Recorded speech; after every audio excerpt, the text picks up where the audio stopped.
record. Bueno, muy bien.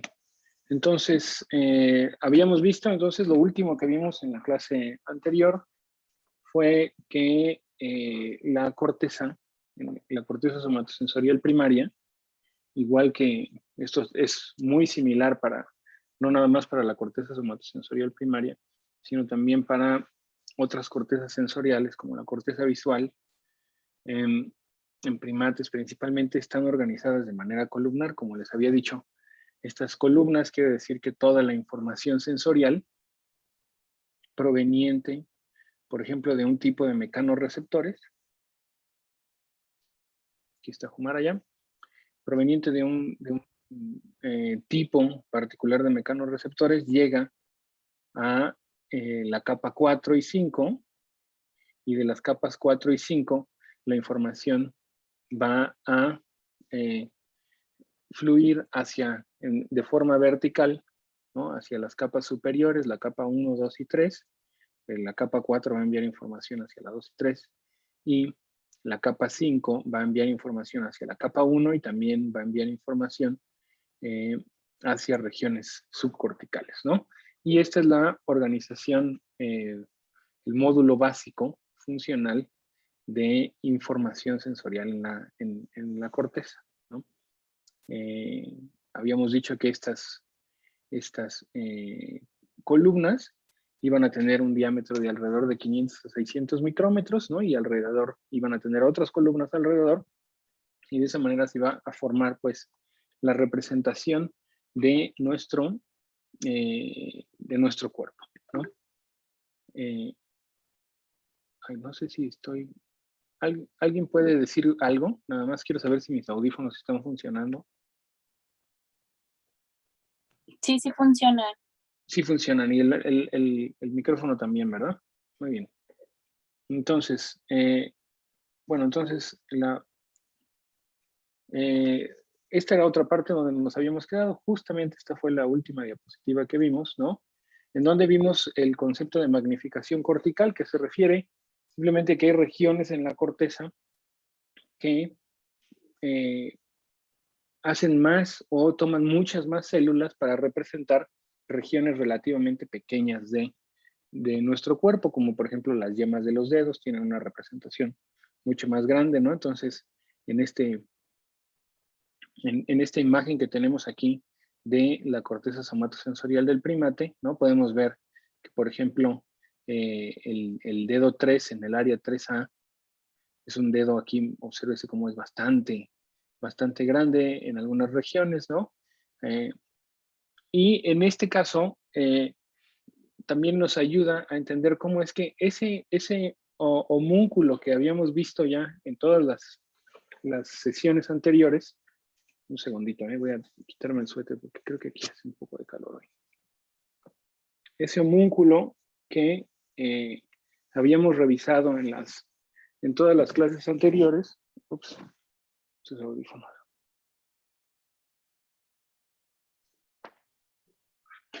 Bueno, este homúnculo que habíamos revisado en las clases anteriores no es solamente, es decir, tenemos varios homúnculos dispersos en las diferentes cortezas, es decir, habíamos observado que en algunas diapositivas anteriores que la corteza tiene una cierta organización o una organización jerárquica en donde en las regiones muy primarias como las regiones 3A y 3B, ¿no? Los campos receptivos son muy chiquitos y conforme nos hacemos hacia regiones más posteriores, ¿no? La región 1, la región 2 y la región 5, los campos receptivos se van haciendo mucho más grandes. Esa organización jerárquica también nos indica que pues vamos a tener, por ejemplo, un homúnculo, vamos a decirlo así, un homúnculo en la región 3A, un homúnculo en la región 3B. El homúnculo de la región 3A va a estar principalmente dedicado a la propiocepción, como se muestra aquí, es decir, es una representación del cuerpo en función de los mecanorreceptores que se encuentran en los músculos, ¿no? Los usos musculares y los órganos tendinosos estarían ahí, mandando su información ahí, Mientras que en la región 3B vamos a encontrar ya la representación del tacto, ¿no? Ya vemos que ahí vamos a tener otro homúnculo, pero que va a ser únicamente de tacto, bueno, va a ser principalmente de tacto, y va a ser muy útil para determinar la textura de las cosas. Va a tener tantos receptores de activación o de adaptación rápida y de adaptación lenta, y conforme nos vamos moviendo, ¿no? Hacia áreas más alejadas y, vamos a decir, acercándonos más a lo que se conoce como cortezas sensoriales superiores, entonces vamos a ir aumentando el nivel de complejidad de pasar de simplemente a representar una región de la piel a representar ya, por ejemplo, una dirección de cómo se mueve algo en nuestras manos, a representar el tamaño de las formas que tocan nuestras manos, el tamaño y la forma de las cosas que tocan nuestras manos, ¿no?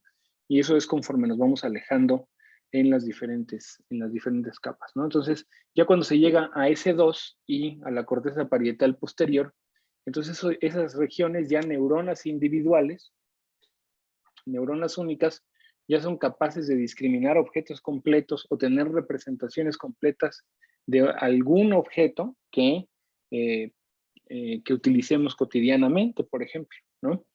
Y eso es lo que se conoce como organización jerárquica, ¿no? Entonces tenemos un homúnculo que lleva información muy,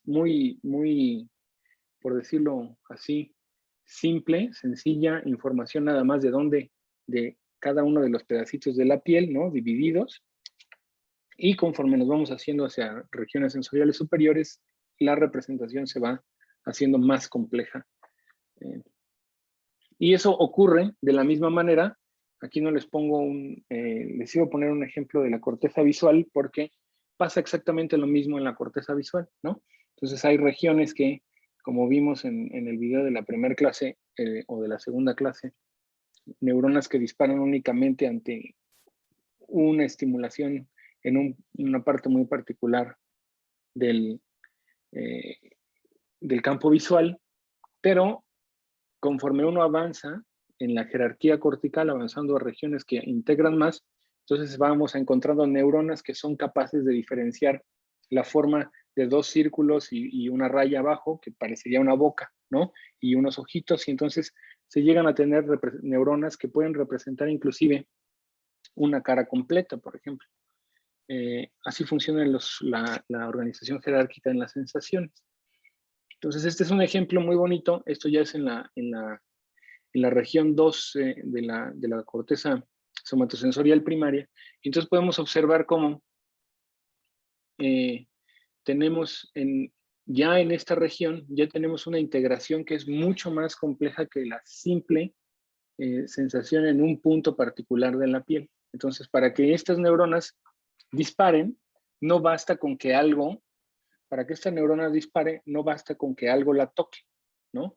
Sino que además de tocar, se tiene que estar moviendo el objeto. Entonces, lo que tenemos aquí son tres ejemplos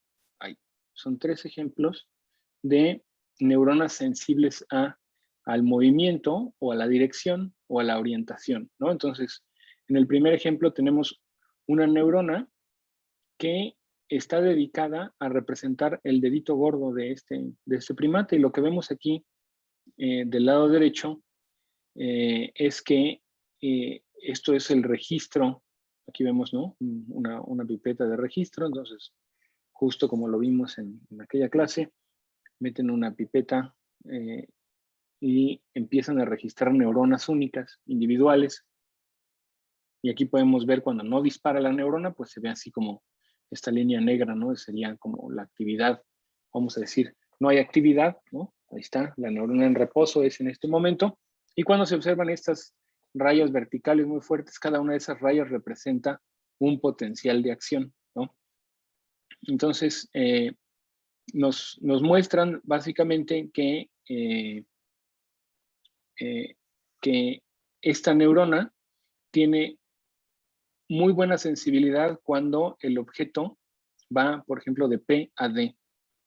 Entonces aquí tenemos P y D y aquí tenemos P proximal distal, ¿no?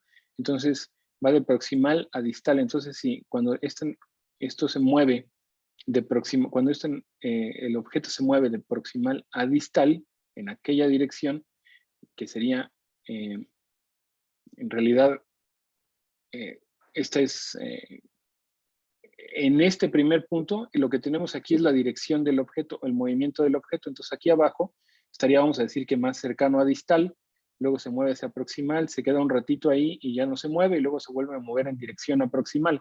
Entonces, cuando el objeto está, vamos a decir en esta parte, lo mueven un poquito hacia arriba y la neurona dispara. Trrr, y luego dejan el objeto quieto ahí y la neurona deja de disparar y después vuelven a mover en aquella dirección y vuelve a disparar, ¿no? Después se queda quieto el objeto ahí, en la parte superior, en la parte más distal, en realidad estarían yendo hacia acá, ¿no?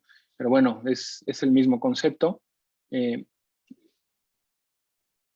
Entonces, distal, lo que pasa es que me confundo porque ponen D acá abajo, ¿no? Pero en realidad aquí estaría distal, estaría acá. Entonces, en realidad empezaron aquí arriba, movieron un poquito hacia acá abajo y son estos potenciales de acción que se ven aquí. Después dejan quieto el estímulo y luego después vuelven a mover. Cuando dejan quieto el estímulo, la neurona deja de disparar, lo vuelven a mover, la neurona vuelve a disparar, lo vuelven a dejar quieto, lo vuelven a mover, pero ahora van a empezar a mover en la dirección opuesta. Entonces simplemente esta neurona es muy sensible o es sensible al movimiento en esta dirección y en esta dirección. Y ahora cuando lo hacen de U a R, pasa exactamente lo mismo, ¿no? Cuando mueven de aquí para acá, esta neurona tiene ese disparo. Entonces esta neurona, vemos aquí, me parece algo en el chat. Ah, se le acaba de ir la luz a Andrea. Muy bien, pues esperemos que regrese pronto. Lo tenemos anotado. Muy bien, gracias. Entonces, este es importante porque podemos observar que esta neurona, en realidad no importa si el objeto se mueve de aquí para acá, o se mueve de aquí para acá, o se mueve de aquí para acá, o de acá para acá, ¿no? La neurona va a disparar siempre que haya movimiento y se queda calladita cuando no hay movimiento. Entonces ya no es nada más que esté sintiendo, sino que tiene que sentir movimiento. Y esta que tenemos aquí, que estaría representando el dorso de la mano, del monito, esta neurona, nosotros igual tenemos neuronas así, si nos registraran, ¿no? Y empezáramos a mover bueno, en realidad nosotros, ¿no? Alguien más tendría que movernos algo y tocarnos de un lado a otro, de arriba para abajo, ¿no?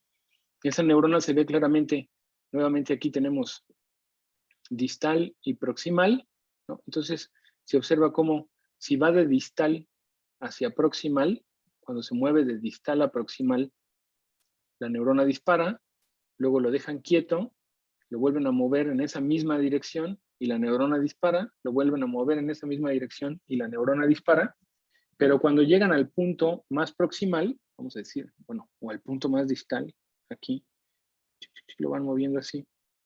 Es que ahora me lo cambiaron, miren, P y D. Ay, qué desastre. Bueno, pero cuando van moviendo de acá hacia acá y llegan a este punto, pues la neurona deja de disparar y ahora van a empezar a mover el estímulo en dirección opuesta.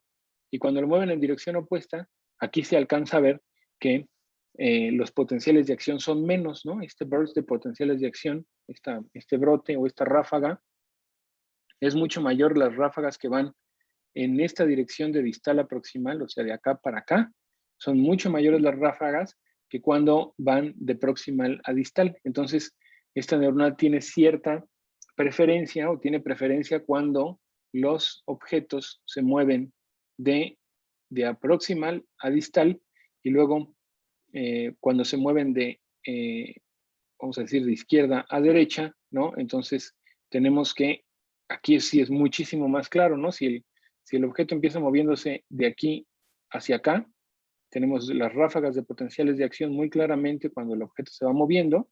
Observen cómo es muy importante que dejen de mover el objeto para notar que la neurona deja de disparar, ¿no? Y cuando ya llegan a la parte de la derecha, entonces ahora empiezan a mover en la dirección opuesta y ahí ya no ya no dispara la neurona, y es mucho más claro que tiene ráfagas muy importantes cuando va para un lado, pero tiene ráfagas o tiene muy pocos disparos cuando va para el otro lado, ¿no? Entonces, esta neurona es todavía un poco más complicada, ¿no? Porque mientras que esta, ya que lleva cierta mayor complejidad, esta neurona ya está detectando el movimiento, esta otra ya empieza a detectar no nada más el movimiento, sino que además tenga una dirección, ¿no? Entonces es un nivel de complejidad mayor, ¿no? Y luego ya tenemos estas que son sensibles a la orientación, y es básicamente, es muy similar. Lo único que trato de ejemplificar aquí es que la complejidad se va incrementando, la complejidad en la codificación, en la decodificación neuronal se va haciendo mayor, mayor, mayor conforme avanzamos hacia regiones corticales superiores, ¿no? ¿Y a qué se debe que estas neuronas tengan esta conducta, ¿no? Habíamos visto que los campos receptivos, vamos a verlo, está aquí, habíamos visto que los campos receptivos eran regiones que, vamos a decir, circulares, ¿no? ¿Se acuerdan que habíamos visto en alguna imagen por aquí que teníamos un campo receptivo? Que teníamos un campo receptivo para cuando tocamos el dedito, por ejemplo, y lo que observamos es que esta, esta, esta neurona dispara mucho alrededor de los 15 milisegundos, ¿no?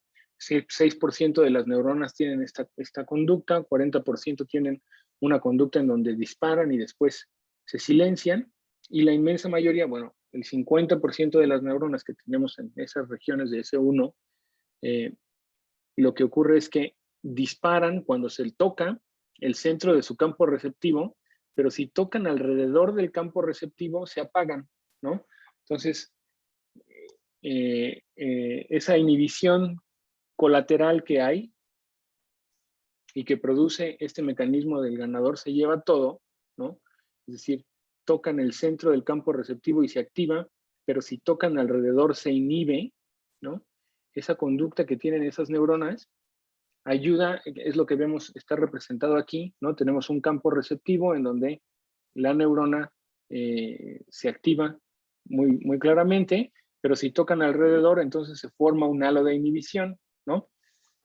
Entonces, eso querría decir que si ustedes estuvieran tocando otras neuronas que están, o otros campos receptivos que estarían estando o que se activarían, ¿no? Otros campos receptivos alrededor del que están ustedes registrando, entonces esos otros campos receptivos de las otras neuronas harían que el campo receptivo que ustedes están registrando se inhibiera.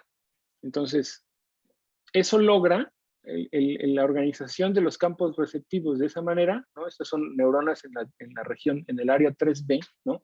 La verdaderamente primaria en la corteza. Entonces, si nos vamos al área 2, el campo receptivo de la neurona ahora es mucho mayor, justo como lo que vimos aquí, ¿no? Son campos receptivos mucho, muy grandes, pero además tienen estas características ya más dinámicas, ¿no? Que detectan movimiento, dirección, orientación, etc. Entonces, ¿cómo es que se logra eso, ¿no? Entonces, vamos a imaginar que tenemos aquí en el área 2, las neuronas del área 2, una neurona del área 2 está recibiendo información de varias neuronas del área 3B. Entonces, ¿cómo se va a activar? La única manera en la que la neurona del área 2 se puede activar es siempre que varias neuronas del área 3B estén activas simultáneamente, ¿no? Entonces, esa neurona del área 2 lo que requiere es la integración de la información de varios campos receptivos en el área 3B, de tal manera que si ustedes tomaran 3 campos receptivos, uno seguido de otro, en su mano, ¿no? 1, 2, 3, y los tocaran simultáneamente, que es lo que nos muestran aquí, esa neurona se activaría solamente si estuvieran tocando esos 3 campos receptivos, que a su vez estarían activando a 3 neuronas del área 3B, y esas a su vez estarían activando a una sola neurona del área 2, ¿no? Entonces, se requiere de la actividad coordinada de campos receptivos o de estimulación de varios campos receptivos que generen una actividad coordinada en el área 3B y esta a su vez así pueda excitar a una sola neurona del área 2 y esa neurona del área 2 solamente se va a activar o su frecuencia de disparo va a ser más probable de ocurrir o de aumentar siempre que estén activas esos tres campos receptivos. Y como esa misma neurona podría estar recibiendo información, no nada más, o eso es lo que sabemos, que recibe información, no nada más, recibe información de estas, vamos a suponer, de tres campos receptivos o de tres neuronas del área 3A, esas neuronas del área 3B, perdónenme, esas neuronas del área 3B, como habíamos visto, tienen regiones en la piel que si las tocas las inhiben, ¿no? Entonces, si el objeto es una barra como esta y toca varios campos receptivos, las neuronas dispara, pero cuando baja y toca los campos receptivos de otras neuronas que a su vez inhiben a las anteriores, entonces eso genera que se apague la neurona, ¿no? Y eso nos da o da la sensación en esa corteza, la sensación de movimiento, ¿no? Entonces ahora imagínense que esto se va a complicar más y en lugar de que solamente haya aquí los campos receptivos de esta neurona y que se activan cuando se tocan los campos receptivos de la otra, entonces la otra a su vez tendrá una organización similar con otra y con otra y con otra neurona. Entonces, las neuronas que se activen cuando la barra esté aquí abajo, muy probablemente van a estar inhibidas cuando la barra esté aquí arriba. Y entonces sería como una secuencia, ¿no? Entonces, si ustedes pasan un objeto por aquí, lo que hace es que primero activa los campos receptivos de 3 del área 3B, que a su vez estarían apagando a las subsiguientes, y luego cuando el objeto se mueve, las otras se activan y apagan a las anteriores y apagan a las subsiguientes, y eso va generando esa sensación de movimiento, ¿no? Lo mismo cuando observamos, aquí pueden observar ustedes que si el objeto, para el caso de este ejemplo muy particular, si el objeto, en lugar de tener esta orientación, tiene esta orientación, entonces solamente estaría activando, este objeto entero solamente estaría activando una parte de los tres campos receptivos que se requieren para activar a la neurona.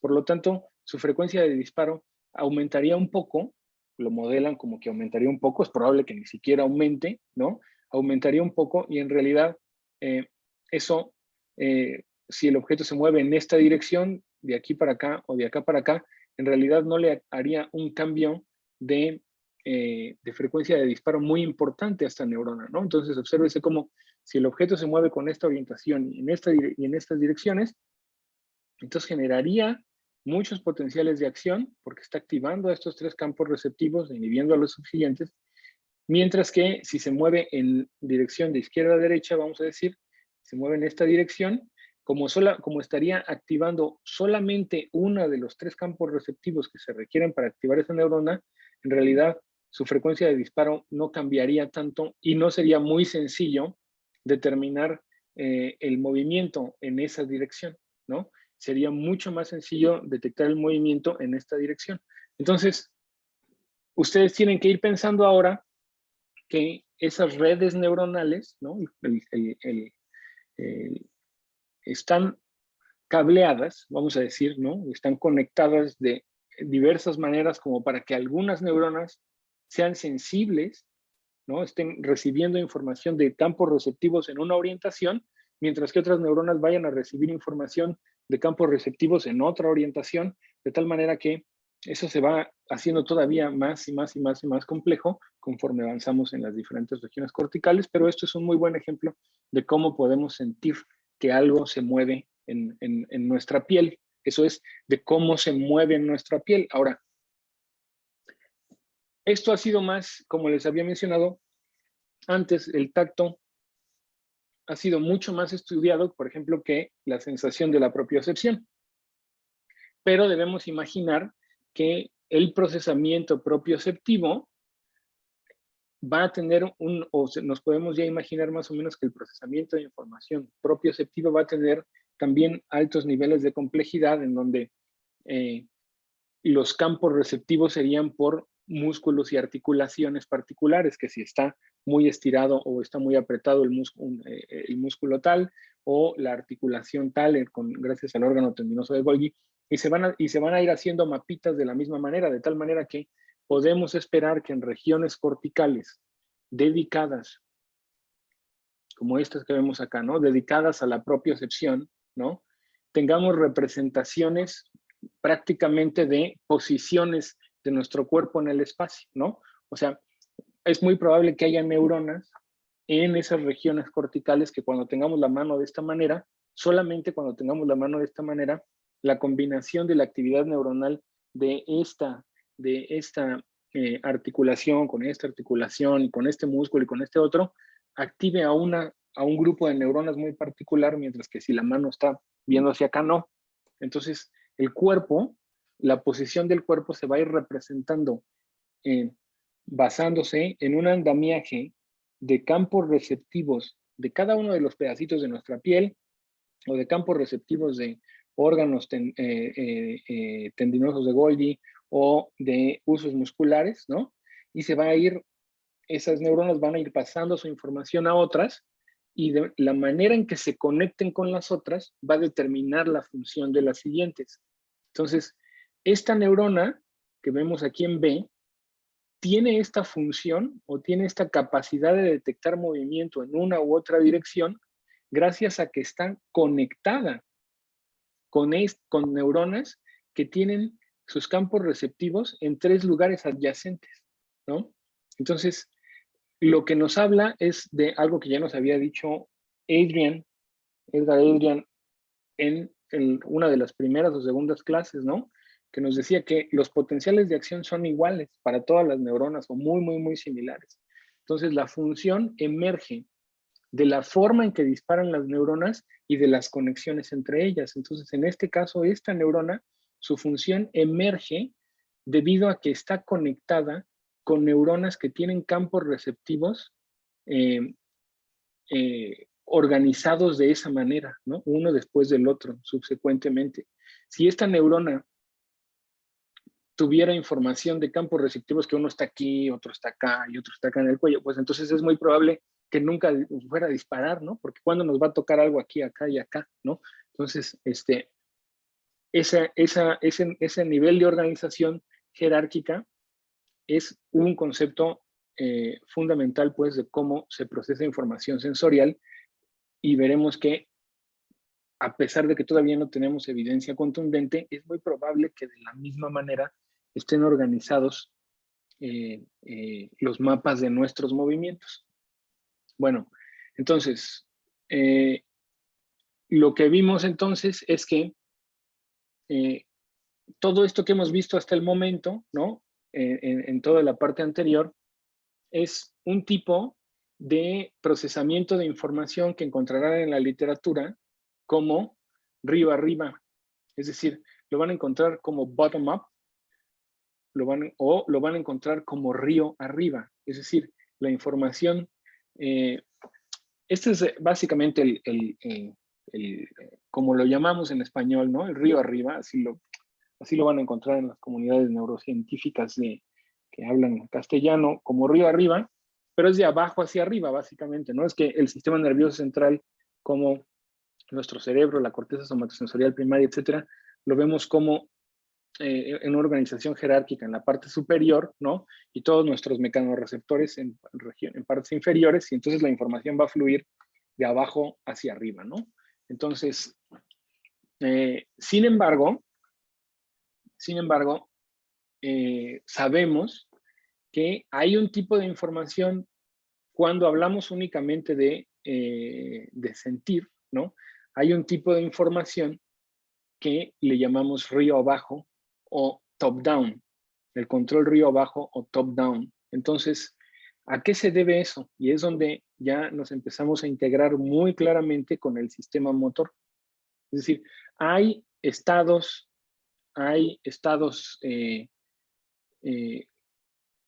funcionales de actividad cerebral que implican a muchas regiones del cerebro que pueden cambiar la forma en que percibimos los estímulos. Mucho ojo, no la forma en que sentimos, es decir, la forma en que sentir quiere decir que se activan los receptores en una parte de la mano o en otra, ¿no? Esa sensación, ¿no? El procesamiento de información, eso es difícil que cambie. De los mecanorreceptores, a menos que haya algún tipo de droga, ¿no? O algún tipo de daño en los dedos, es decir, los mecanorreceptores van a hacer su trabajo, ¿no? Y conforme la información llega al sistema nervioso central a través de la médula espinal y esas conexiones en gracilis y cuneatos, etcétera, ahí ya la información puede ser susceptible a modulación, ¿no? Entonces, en estos, mientras que, voy a regresar un montón, por aquí, por ejemplo, ¿no? O sea, ya cuando la información entra y hace las primeras sinapsis, tanto en la región dorsal, ¿no? En el asta dorsal de la médula espinal o en los núcleos de gracilis y cuneatos, ahí ya la información ya puede ser susceptible a ser manipulada por procesamiento que viene de arriba hacia abajo. Es decir, la corteza motora e inclusive la corteza somatosensorial envían información, lo veremos en su momento, a través de tractos, fascículos, haces de fibras, como estos tractos que vemos aquí que suben, pues va a haber tractos que bajan y van a hacer contacto, por ejemplo, en interneuronas de la médula espinal. Y en esas interneuronas de la médula espinal, esas van a poder inhibir o no. Entonces, el arco reflejo que ya habíamos visto en algún momento, si nosotros activamente vemos y decimos, no voy a hacer arco reflejo, y por más que nos peguen, no va a ocurrir, ¿no? Entonces, eso no va a ocurrir. Entonces, porque nosotros podemos ejercer una acción de arriba hacia abajo. Y eso es muy importante para el control del movimiento. Ahorita vamos a ver por qué. Esa información arriba abajo o top down, ¿no? Es muy importante cuando nosotros experimentamos el tacto activo, por ejemplo, ¿no? Entonces podemos dividir al tacto o nuestro sentido del tacto o nuestro sentido de la propiocepción como activo o pasivo. Entonces, ¿qué quiere decir pasivo? Pasivo quiere decir cuando nosotros simplemente recibimos la información. Si de repente estoy aquí, ¿no? Y entra por la ventana una ventisca, ¿no? Una brisa mañanera y toca mi cara, ¿no? Entonces, pues yo no estoy haciendo nada por sentir eso. Pasivamente mi cuerpo lo recibe. Lo mismo si de repente tengo la mano aquí y cayera agua, ¿no? Yo sentiría que cae agua aquí, ¿no? Y me toca. Entonces eso es un tacto pasivo. No hago algo por nada más que sentir y percibir. Entonces, ese tacto pasivo, como se observa aquí, estas son imágenes de resonancia magnética funcional, y lo que tenemos es el cerebro de una persona, y tenemos el hemisferio derecho, el hemisferio izquierdo, y tenemos el lóbulo frontal, el parietal, el temporal estaría por acá, el occipital, ya todos los que conocemos, ¿no? Entonces lo estamos viendo desde arriba, o sea, la imagen está viendo al cerebro desde arriba, y este es un corte horizontal, ¿no? Cortaron horizontalmente con la resonancia magnética y estamos viendo desde arriba una cámara desde arriba, ¿no? Entonces, como si fuera una camarita desde arriba, y lo que quiere decir, entre más amarillo se pone, quiere decir que se activa más, y entre más se acerca naranja, quiere decir que la actividad es menor, pues gris es que no está activo, ¿no? Entonces vemos aquí el cerebro de esta persona cuando experimenta en S1, la parte de arriba, y en S2, el tacto pasivo. Y vemos que únicamente se activa la corteza somatosensorial primaria y se activa también la corteza somatosensorial secundaria. Obsérvese cómo en el tacto pasivo, lo que más se activa, pues es el lado que sería contralateral a donde se está estimulando. Si se estuviera estimulando la mano, por ejemplo, se activaría toda esta región y se activa un poco del hemisferio contralateral. Lo mismo ocurriría en S2, ¿no? Entonces simplemente está sensando el cerebro si lo está tocando algo muy chiquito, muy grande, ¿no? Por la región tan grande, a lo mejor es una cosa ahí que le está tocando algo muy grande, ¿no? Pero cuando existe el tacto activo es cuando nosotros hacemos algo por sentir. Entonces, como cuando pasamos la mano sobre el teclado, como cuando nos movemos y manipulamos objetos, eso genera una sensación y una percepción. Ese es el tacto activo. Y puede observarse muy claramente que cuando se activa, cuando hay tacto activo, las regiones cerebrales que se activan son mucho mayores, ¿no? O sea, se activa, además de S1 nos ponen aquí, se activa M1 porque nos está ayudando a movernos. Ya veremos cuando veamos la corteza motora. En la corteza anterior, vemos aquí otras regiones. Y lo único que quiero resaltar es que el tacto activo genera una actividad mucho mayor que se puede medir con estas técnicas de resonancia magnética, pero significa algo muy importante, significa que el cerebro, y lo vamos a ver hoy un poco más adelante en esta misma clase, que el cerebro está generando predicciones de lo que va a ocurrir, ¿no? O sea, el cerebro no es, cuando hace tacto activo no es que se queda nada más, voy a tocar la pantalla, voy a tocar una pluma, voy a tocar una hoja de papel, no se queda nada más ahí, sino que él sabe que va a tocar algo y además espera recibir algo a cambio, ¿no? O sea, y de esa manera va a corregir o no nuestros movimientos. Entonces, sabe, voy a tocar algo que se ve que está muy suave, pues espera una sensación particular de algo que es muy suave. O voy a tocar algo que está caliente, pues rápidamente el cerebro va moviéndose de una manera que espera esa sensación, ¿no? Y eso es lo que ocurre durante el tacto activo.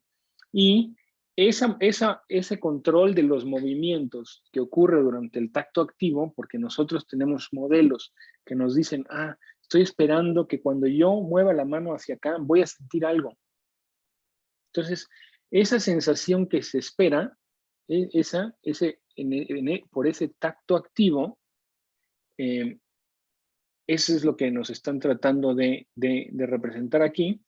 Y además es fundamental para poder controlar adecuadamente nuestros movimientos, ¿no? Si no tuviéramos esa sensación activa de lo que esperamos que ocurrirá, entonces no podríamos controlar nuestros movimientos adecuadamente, ¿no? Entonces es como que cuando vamos a agarrar bueno, no sé si ustedes agarran muy cotidianamente un cactus, ¿no? Pero ya cuando estén aquí viviendo en Querétaro, hay cactus por todos lados, ¿no? Entonces, pues a veces va uno y lo trata de agarrar, ¿no? Bonito. Entonces, algo espinoso, por ejemplo, no vamos a ir a agarrarlo como agarramos yo tengo que se supone que es para que no nos estresemos, ¿no? Entonces, yo cuando lo toco, esta esponjita, sé, por mi experiencia previa, que va a tener una textura y que va a tener, pues, una consistencia, y yo puedo apretar muy fuerte esto, ¿no? Entonces esto simplemente, nada más por lo que ya he aprendido antes, sé que puedo apretarlo muy fuerte, pero no voy a hacer lo mismo con un cactus porque si no me voy a llenar ahí todo, ¿no? Entonces, todo de espinas. Entonces, esa experiencia previa, esos modelos que genera nuestro cerebro para el tacto activo, son un ejemplo de control top-down, río abajo. Entonces, cuando vamos a agarrar un cacto o cuando vamos a agarrar algo muy delicado que sabemos que se puede romper, ¿no? Algo así como, ay, qué delicado es esto, que se puede romper, nuestro procesamiento de arriba hacia abajo, top-down, río abajo, le está diciendo a nuestra mano y a nuestros órganos de los sentidos, tú tienes que sentir algo así y tienes que detenerte cuando sientas algo que tiene cierta textura, que tiene cierta rugosidad, que tiene cierta consistencia, ¿no? Y todo eso lo vamos a lograr gracias a todos mecanorreceptores que ya hemos estado describiendo en estas dos clases, ¿no? Y para terminar esta parte de la clase de sensación, entonces vamos a ver que, como ya habíamos visto en algún momento, ¿no? Les puse un ejemplo de un monito al principio de la clase que le ponían mucimol, que era un inactivador de la región, o era un agonista de receptores GABA. En este caso, no es un mono, son humanos. Vamos a ver en el chat.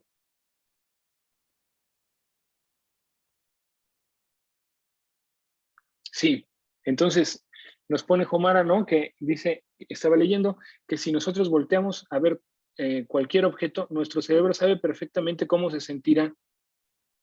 No solamente si o sea, si volteamos a ver cualquier objeto, dice, sí, lo lamemos, pero en realidad, sí, nuestro cerebro sabe perfectamente cómo va a hacer, o sea, más bien, y ahí va, aquí Jomara nos pone que cuando nosotros volteamos a ver cualquier objeto, ¿no? Nuestro cerebro sabe perfectamente cómo se va a sentir ese objeto. Entonces, sí, sí sabe cómo se va a sentir. Aquí lo único, Jomara, muy bien, es que no es perfectamente. Casi perfecto. Y vamos a ver hoy en la clase eso. Esa forma parte ya del control motor. Nuestro cerebro forma representaciones de la acción, le llamamos, ¿no?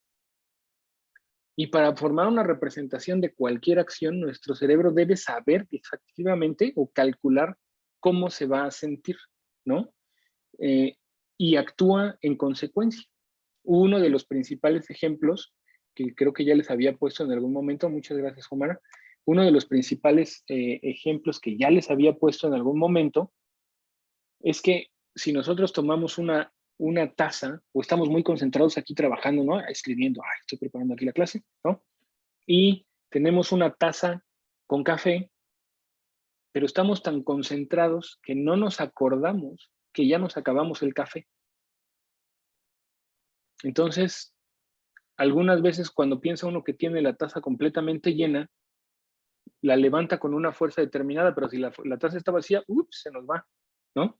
Entonces, de hecho, algunas personas malosas en los laboratorios lo que hacen es que uno no se da cuenta, está muy concentrado y vienen y le cambian a uno la taza por una vacía, ¿no? Y la levanta uno con mucha fuerza porque nuestro cerebro cuando hace ese plan motor está calculando y la experiencia es tan dinámica y es tan, o sea, el cerebro lo está haciendo de forma tan dinámica que inclusive está calculando en qué parte de la taza de café vamos. Es muy impresionante. Pero bueno, entonces eso hace ese plan, que le llamamos ese plan motor, lo vamos a ver en un momento, y hace esa predicción de lo que se va a sentir, ¿no? En función de las diferentes regiones de la corteza somatosensorial primaria. Entonces, denme un segundo porque hoy no me serví agua, me voy a servir agua un segundito, no tomo más de 3 segundos.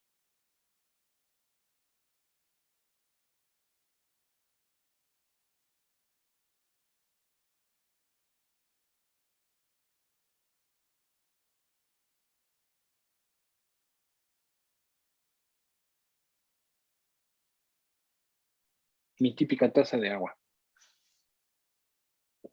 Bueno, entonces, perdónenme. Entonces, que hace ese tipo de representaciones y predicciones gracias a estas regiones que hemos visto, la corteza somatosensorial primaria, 3A, 3B, 1, 2, la región 5 del mapa de Brodmann, la corteza secundaria y la corteza parietal posterior, ¿no? Entonces, ¿qué pasa o qué pasaría si se lesionaran ya en particular en humanos esas regiones, ¿no? Entonces, lo que tenemos aquí es los ejemplos de humanos, 2 personas en el caso de la gráfica A, 3 personas en el caso de la gráfica B y 1, 2, 3, 4 personas en el caso de la gráfica C. ¿Y qué es lo que estamos viendo? Son personas que sufrieron lesiones, muy probablemente por accidente cerebrovascular, en regiones que estaban en la región parietal anterior, que la región parietal anterior es la corteza somatosensorial primaria, ¿no? Lesiones en la corteza parietal posterior, que sería ya regiones que detectan, como hemos visto, formas, ¿no? Ya están sensando la acción casi, ¿no? De un objeto con una forma determinada, con un peso determinado, etcétera. Y en C, ¿no? Tenemos personas que sufrieron lesiones que abarcaron una región más amplia que en algunas ocasiones cubre partes de la corteza parietal anterior y en otras ocasiones partes de la corteza parietal posterior, ¿no? Entonces, estas personas lo que muestran aquí es, en este grupo de columnas, tenemos la función somatosensorial simple, ¿no? Pues que es simplemente si le dicen en tacto pasivo, sientes aquí, sientes aquí, sientes aquí, ¿no? Luego, en la siguiente es el reconocimiento complejo táctil, ¿no? Que ya podría ser hoy, y esto que te di, ¿no? Este que es para humectar los labios, pues es un círculo o es un cuadrado, ¿no? Entonces, poder reconocer esa forma de un objeto como este, a diferencia de este que es un poco más cuadrado, ¿no? A ver si pudiéramos distinguirlo. Muchas veces cuando se va la luz o algo así, andamos buscando una lámpara, dependemos de esa forma, ¿no? Ay, pues, ¿esto qué es? Es una lámpara, ¿no? No, normalmente no nos cuesta trabajo y no confundimos una lámpara con un, pues, no sé, con un ratón como este, ¿no? No lo confundimos. Y después tenemos otro tipo ya más complejo de tarea que sería como saber en qué posición está la mano y el control de la fuerza. Es decir, ya se le pueden poner tareas, a la persona como para que diga, a ver, tú tienes que agarrar cierto objeto y para agarrar cierto objeto tienes que mover tu mano de una manera, ¿no? Y luego ya que lo agarras, lo tienes que agarrar con cierta delicadeza como para que no se rompa. O ya dice aquí, movimientos habilidosos, ¿no? Y exploratorios, ¿no? Entonces, cada vez el nivel de complejidad se va haciendo más grande, y entonces le van pidiendo o van viendo qué tal están ejecutándolo las personas con ese tipo de lesiones. Y como pueden observar, aquí arriba tenemos que cuando hay lesiones en la corteza anterior, ¿no? En la región anterior que implica las cortezas somatosensoriales primarias, obsérvese cómo todas las capacidades se encuentran disminuidas, ¿no? Se observa cómo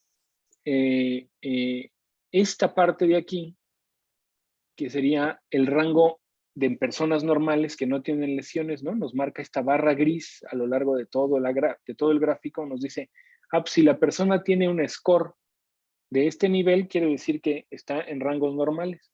Y se puede observar cómo claramente estos dos pacientes que sufrieron la lesión en las regiones más anteriores, pues tienen rangos muy por debajo de los normales, tanto para la función simple como para el reconocimiento de complejo. O sea, ellos no podrían reconocer, no podrían hacer una diferencia entre esta pluma, ¿no? Y este cacerolito, ¿no? Entonces no podrían hacer ese reconocimiento y no podrían, por ejemplo, tampoco controlar la presión de algo, ¿no? Entonces se les romperían algunas cosas que pueden ser muy frágiles, ¿no? Y pueden observar cómo todas las funciones están muy limitadas cuando se lesiona la corteza somatosensorial primaria, las cortezas más simples, ¿no? En la organización jerárquica, esa jerarquía implica que hay algo superior e inferior, pero bueno, esto nos muestra claramente que si se lesionan las partes que se supone que tendrían que ser, bueno, pues por donde entra la información sensorial, claramente, entonces perdemos todas esas funciones. Ahora, si solamente se lesionan en regiones más posteriores, ¿no? Entonces, estos dos pacientes, obsérvese cómo no, no perdieron esa función simple, pero ya perdieron muy claramente la función de reconocimiento complejo de los objetos, y estos dos pacientes ya perdieron muy claramente, están muy similares, ¿no? A los pacientes que tienen la lesión en las regiones anteriores, y lo único que parecen conservar mucho mejor es la sensación simple, ¿no? De, pues está aquí, está aquí, está aquí, pero en uno de ellos sí se ve claramente cómo también se afectó. Curiosamente, ese paciente no tuvo tantos problemas en el control de, de prensar cosas, ¿no? Lo cual es curioso, efectivamente. Entonces, y ahora ya, si se lesiona una región muy amplia, que implica que implica la parte anterior y la parte posterior, pues tienen muy limitada las funciones simples, tienen muy limitadas prácticamente todos los pacientes, tienen muy limitadas las funciones de reconocimiento y curiosamente uno de ellos, ¿no? Tiene muy buenos movimientos, tiene rangos normales en los movimientos, pero los otros tres sí están muy mal en todos los parámetros, ¿no? Entonces, lo único que nos muestra es que este exploratory skill movements, estos movimientos exploratorios habilidosos, pues, como ya observan, pues ya son cuestiones de movimiento, ya son cuestiones de control motor preciso, ¿no? Y se ven claramente afectadas si perdemos el sistema somatosensorial, ¿no? Entonces, para nuestros movimientos, como les había dicho, con esta diapositiva acabamos lo del sistema somatosensorial y vamos a hacer una pequeña pausa para ver si hay alguna duda por ahí. Si no tienen dudas del sistema somatosensorial, pasaríamos entonces ya a empezar a ver el sistema motor y solamente voy a cerrar diciendo que es el sistema visual que no vimos en esta clase, ¿no? Ya no sé por qué razón el temario que me entregaron no incluía al sistema somatosensorial, pero pues me hace un poco raro que no incluyeran el sistema somatosensorial, siendo que es fundamental para hacer las predicciones que vamos a necesitar para el movimiento. El sistema visual también es muy importante para esas predicciones. Sí, Bárbara, una pregunta tienes, por favor. Sí, profe. Es que me quedé con la duda de esto de río arriba y río abajo. Si cada uno corresponde a activo y pasivo, o más bien río abajo se divide en activo y pasivo. No, muy bien. Sí, es buena pregunta. Para que quede muy claro, o sea, en ambos casos, ¿no? O sea, la modulación río arriba, más bien, el procesamiento de información río arriba, pues ocurrirá en ambos durante el tacto activo y el tacto pasivo, ¿no? Y el procesamiento río abajo ocurrirá muy en particular durante el tacto activo. Es decir, esa información, mientras que el río arriba, ¿no? La información río arriba va a ser necesaria tanto en el activo como el pasivo, que en el activo como el pasivo me refiero a esto, ¿no? Entonces, observe aquí, muy bien, Bárbara, porque me hace regresar a esta que es justamente lo que quería que nos quedara claro. Entonces, en este caso, en el caso de la lesión de la región somatosensorial primaria anterior, lo que se está afectando realmente, con mucha claridad, es el río arriba, ¿no? O sea, es la entrada a la corteza somatosensorial primaria la que está destruida. Entonces, de ahí, la información pasaría hacia las siguientes cortezas, pero como no está en la corteza somatosensorial primaria, ya queda destruido todo. Mientras que las que serían de río abajo, es decir, de cortezas más complejas hacia abajo, no afectan el tacto, por ejemplo, no afectarían el tacto pasivo. O sea, nosotros podríamos seguir sintiendo, pero ya las funciones un poco más complejas, como reconocer una forma o ya mover la mano de una manera para explorar un objeto en particular, esas ya las perdemos si no tenemos el procesamiento de información río abajo, ¿no? Entonces, río arriba se requiere tanto para el tacto pasivo y el tacto activo, ¿no? Porque necesitamos que la información llegue hasta el sistema nervioso central, y río abajo lo necesitamos para el tacto activo y para el reconocimiento de objetos y para la función ya compleja de movernos adecuadamente. ¿Quedó más o menos claro? Sí, profe, muchas gracias. Ahora Muy sí. bien. Bueno, si no hay otras dudas por ahí, ¿otras? ¿Alguien más? ¿no? Para ya movernos hacia el sistema motor, entonces. Y bueno, pues eso, ¿no? Que no habíamos visto, que no vimos el sistema visual, pero el sistema visual es fundamental también mientras que no lo vamos a ver en detalle, como vimos en detalle el sistema somatosensorial, cuando veamos control motor vamos a ver a varios ejemplos que implican, sí, al sistema visual, ¿no? Entonces voy a cambiar ahora de presentación. Esta después se las paso hoy, toda la de sistema somatosensorial, la vamos a subir ahí en esta carpeta y ya se la comparten. Y ahora voy a abrir la otra, que sería la del sistema motor. Ups. Un segundo. Y todas obviamente se ven igual al principio, ¿verdad? Pero es la presentación 5, así le puse. Y es donde empezamos con el control motor, ¿no? Entonces, por alguna razón, es muy obvia, ¿no? Por razones obvias, siempre se utiliza mucho el ejemplo de los deportistas para hablar del control motor, ¿no? Es decir, nuestras sociedades como pues valoran mucho el control del movimiento, como que así casi que prácticamente de manera inconsciente como humanos sabemos reconocer cuando hay otro humano que se mueve con muchas habilidades o que se mueve muy hábilmente, ¿no? Entonces se les dan contratos millonarios, ¿no? Como a Roger Federer o Rafael Nadal o como a Lionel Messi, futbolistas, deportistas de todo tipo. Y entonces, una de las cosas que hacen, ¿no?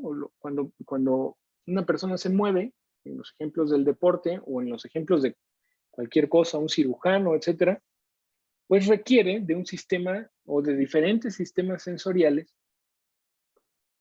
que predicen, ¿no? Justamente como nos decía Humara, que predicen exactamente qué es lo que va a ocurrir. Están prediciendo qué va a ocurrir. Entonces es muy claro en el caso del ejemplo del tenis, ¿no? Aquí hay una pelota que está viajando en dirección a este tenista. Yo le veo, tiene unos lentes. Yo nunca he visto en una, como que se ve que este dibujo lo hizo un neurocientífico, ¿verdad? Porque dice, ay, se ha de haber puesto él ahí, ¿no? Porque yo nunca he visto un tenista ahí que se vea, pues así como un poco como un científico. Ahí está, ¿no? Con sus tenis, ¿no? Y tiene su raqueta en la mano. Entonces, ¿qué nos dice que ocurre con esta información? Entonces, en la corteza visual primaria, ¿no? O sea, aquí lo que nos muestran es que la información va a llegar a través de los ojos, ¿no? Va a pasar por el tálamo, que no vimos, pero ya les había mencionado un poco que era, si fuera información somatosensorial, tendría que pasar por el BPL, el BPM, etcétera. En este caso pasa por el núcleo geniculado lateral del tálamo y de ahí va a llegar a la corteza visual primaria o B1, ¿no? Es la corteza visual primaria. Igual que como hay una corteza somatosensorial primaria, S1, aquí la información visual llegaría a B1. Y en B1, al igual que en la corteza somatosensorial primaria, vamos a encontrar campos receptivos también que son relativamente circulares, que cubren todo nuestro campo visual, ¿no? Y esos campos pues se van a activar y al igual que en lo que vimos en la corteza somatosensorial primaria, si nos alejamos en una dirección o en otra, en la corteza visual primaria, la información visual sigue dos vías muy claras que le llamamos la vía del qué y la vía del cómo. Entonces, perdónenme, la vía del qué y la vía del dónde, discúlpenme, es la vía del qué y del dónde. Entonces, ¿qué? Le llaman la vía del qué porque cuando detectan un objeto en el ambiente, pues tenemos que saber qué es. Y la información visual fluye y se comunica con regiones que van hacia el lóbulo temporal, que como habíamos visto en las primeras clases, sabíamos que el lóbulo temporal tiene que ver con qué. Alguien que me diga por una anotación aquí en el cuadro de asistencias. ¿Con la audición? Con la audición y con qué otra cosa. Con la memoria. Y con la memoria. ¿Quién fue? Los dos. ¿Fue quién? ¿Alex y? ¿Fue Alex o fue Elías? Alex. Y acá, equilibrio también, Bárbara, porque es ahí, o sea, en la corteza, en el lóbulo temporal, ¿dónde estoy? ¿Dónde estoy? Aquí. En el lóbulo temporal sí, tiene que ver con esas, con audición, equilibrio y memoria, ¿no? Entonces, viene la información visual, ¿no? Y llega a la corteza visual y luego de ahí tienen que comunicarse con regiones corticales que sepan, que recuerden qué es lo que viene ahí. Entonces esa es la vía del qué. También se activaría la vía del dónde, porque además tiene que saber, pues, en dónde está, ¿no? Entonces, eso que no vimos, pero que es muy, muy, muy interesante y que les recomiendo que lo revisen en algún momento de sus vidas, es que la información visual, ¿no? Entonces, hace estas dos muy, muy clásicas. La información fluye en esta dirección del cerebro y otra fluye en esta otra dirección. Si no tenemos esta información, nos es muy difícil interpretar el dónde y movernos en consecuencia. O sea, en dónde de nuestro campo visual están las cosas y movernos en consecuencia de dónde están las cosas, y el qué, ¿no? Nos dice hoy, pues en dónde sería un poquito para acá arriba y el qué sería un poquito para acá abajo, qué es y en dónde está. Así ubicamos las cosas, ¿no? Entonces, eso lo ubica y luego al ver eso, de alguna manera se va a comunicar con esta región que le llamamos las cortezas premotoras, que están después, ya lo vamos a ver, están después de la corteza motora primaria. Por otro, la corteza motora primaria se encuentra, bueno, eso está muy fácil, ya le respondieron todos. Entonces, la corteza motora primaria, que está inmediatamente después, ¿no? A la cisura central, ¿no? Todo lo que vimos en las clases, en las tres clases anteriores, estaba por detrás de la cisura central.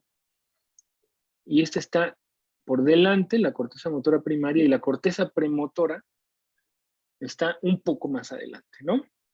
Entonces él dice, bueno, aquí viene una pelota, ¿no? Está en tal lugar, eso es una pelota, está en tal lugar, y entonces dice, caray, tengo que organizar algo de mi cuerpo como para contrarrestar el pelotazo, ¿no? Entonces literalmente hace un montón de cálculos basados en su experiencia previa, etcétera, etcétera, y ve a qué velocidad viene, por dónde viene, si le va a pegar en la cabeza, se va a tener que mover hacia un lado u otro.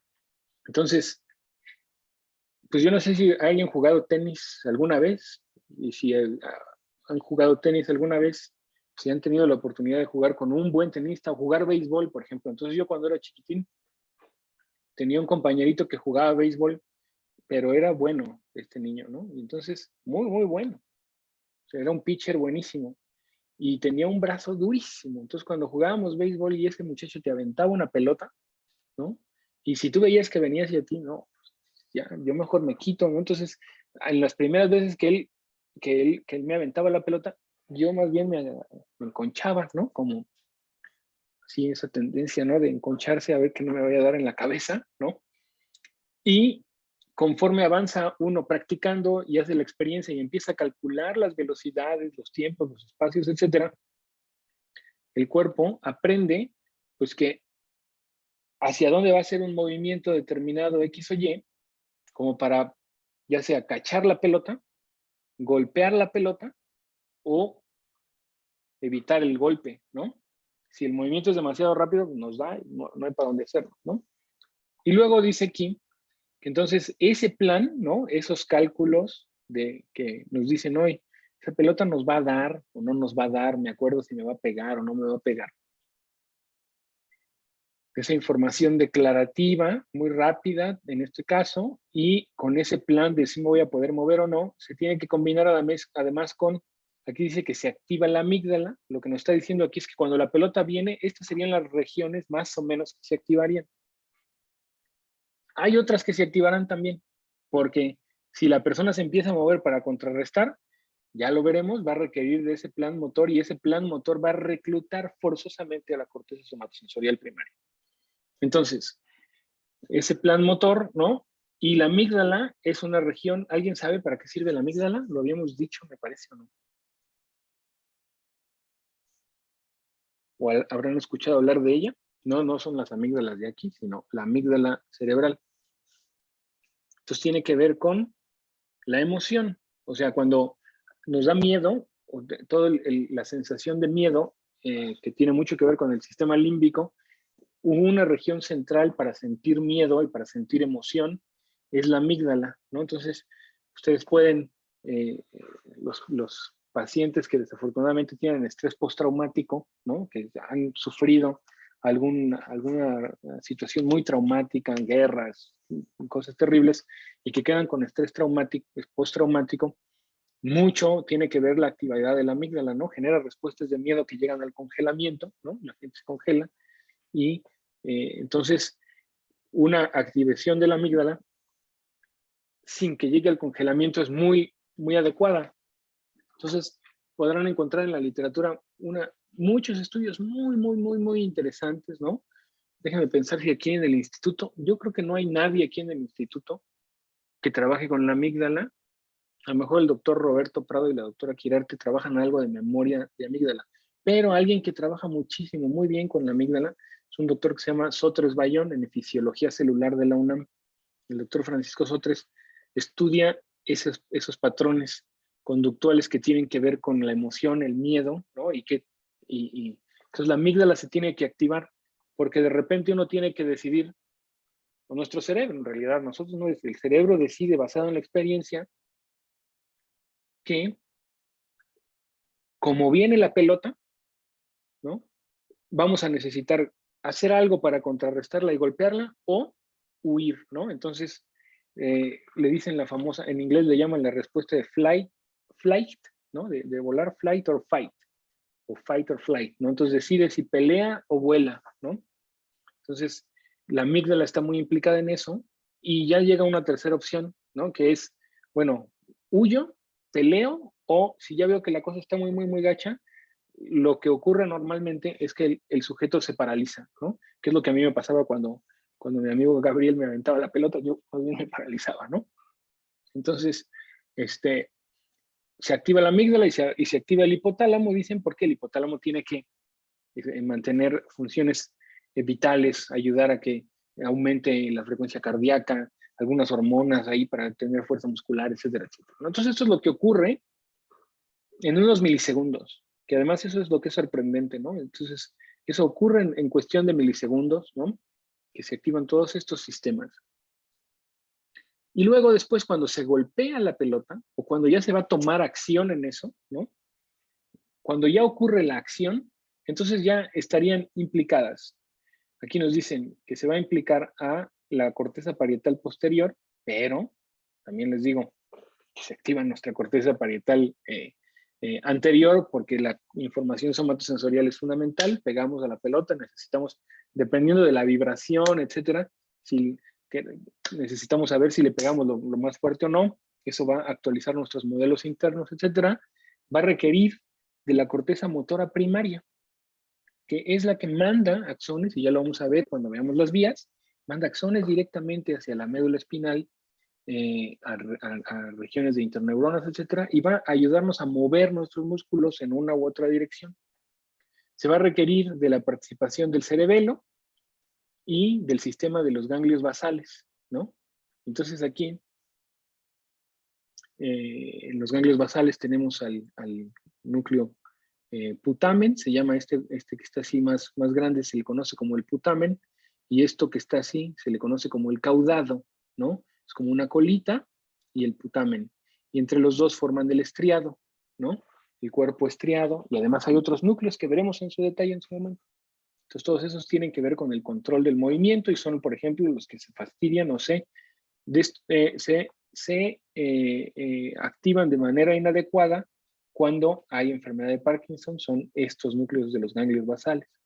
El cerebelo también es fundamental, lo vamos a ver en su momento para el control motor, y eso hace que la persona pueda pueda golpear la pelota. Y luego dice aquí que también se va a activar el hipocampo, ¿no?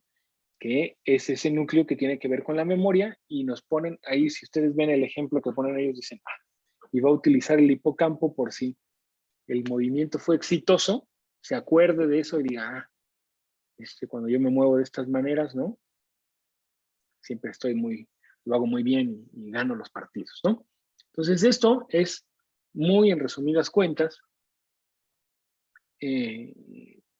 lo que ocurre cuando realizamos un movimiento con un objetivo particular. Esto es un movimiento con un objetivo particular, ¿no? Ahora, ya en términos formales, ¿no?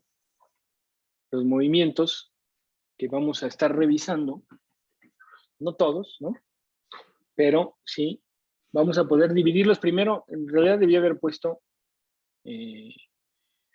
bueno, está bien. Entonces, cuando está ocurriendo todo esto, ¿no? Entonces podemos tener movimientos oculares, son fundamentales. Si no tenemos movimientos oculares, no podemos dirigir nuestra atención hacia lugares particulares en donde vienen los objetos, hacia donde tenemos que contrarrestar.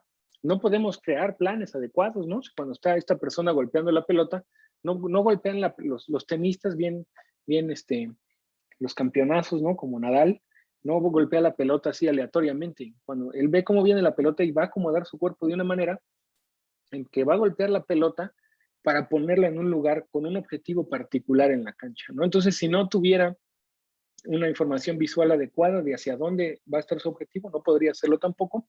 Entonces, movimientos oculares, hay movimientos de alcance y de presión, o sea, lo podemos dividir en movimientos oculares, movimientos de alcance como con el pie, cuando es una pelota, uno mueve el pie para golpear la pelota, para tocar el teclado, etcétera. Y presión, los movimientos de alcance y presión es pues, cuando ya sostenemos algo, ¿no? Los movimientos que tienen que ver con el control de la postura, que son fundamentales, por eso el ejemplo es tan bonito, porque si han jugado tenis o han escuchado, visto alguna película o lo que sea, verán que, como dicen ellos, no es de fuerza, sino de maña, ¿no? Casi nos dicen así los entrenadores, no es una cosa de fuerza, sino de maña, y mucha de la maña es aprender a mover nuestros músculos de una manera que obtengamos la postura más adecuada para producir el mejor resultado, ¿no? O sea, no, por ejemplo, en el boliche, yo que soy un jugador de boliche, yo sé que la fuerza con la que arrojas la bola de boliche no es lo más importante, sino la forma en que acomodas tu cuerpo para que la bola salga de tu mano, ¿no? Eso le va a dar una mejor calidad al movimiento. Aquí tenemos algo en el chat. Todo está en la muñeca, nos dicen, sí, todo está en la muñeca. Pues es la maña, ¿no? Entonces, esos son cambios posturales, ¿no? Entonces, en el boliche, sí, todo está en la muñeca, bueno, pero también en cómo se agacha uno, también en el boliche. Ahora, tenemos otro tipo de movimientos fundamentales, ¿no? Que hemos tenido en el ejemplo anterior, es los movimientos de la locomoción, es decir, la marcha, ¿no? Como el trote y ya la carrera. Tenemos diferentes circuitos involucrados en eso. Veremos que los humanos no somos como un poco raros, ¿no? Porque parecemos estar diseñados como cuadrúpedos, pero en realidad nos decidimos levantar, ¿no?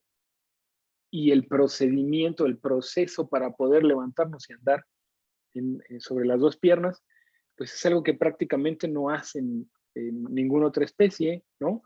Los primates algo se parecen, ¿no?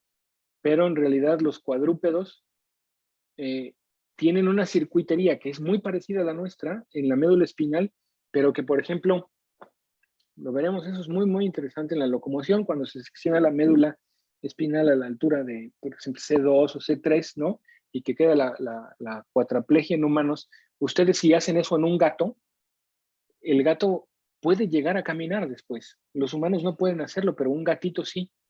De hecho, y tiene unos patrones ya que veremos muy bien determinados en la médula espinal, en donde si se activa una neurona, por la conectividad que tiene con otras, esa activación de esa neurona va a generar que otra se active en otro lado y al activarse esa otra se apaga una y se activa.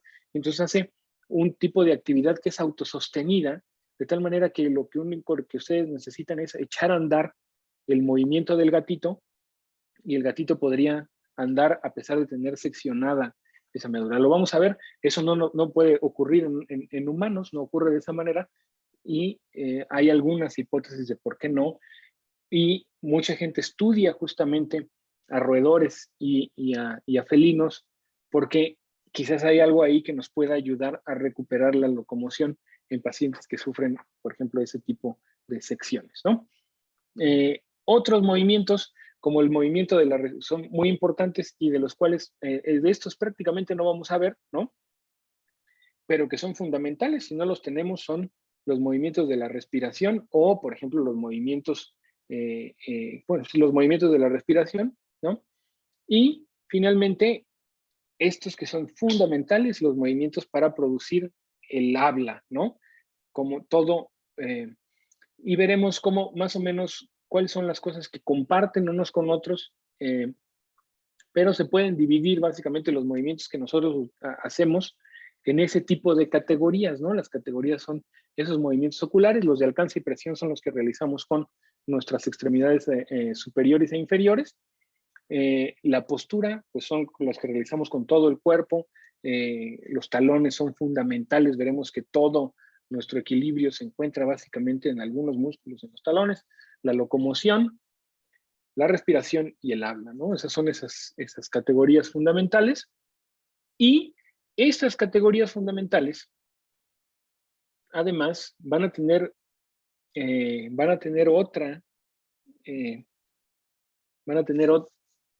otra forma de entenderlas en función de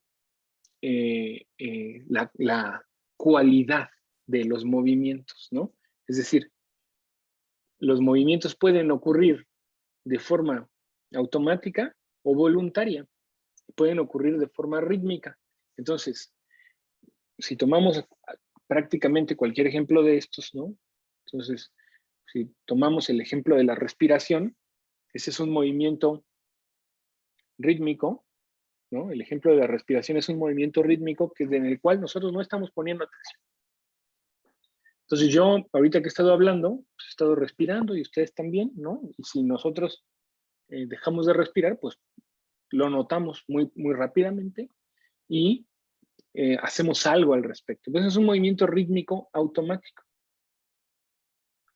Eso no quiere decir que ese movimiento rítmico no puede ser sujeto al control top-down, a este de arriba abajo.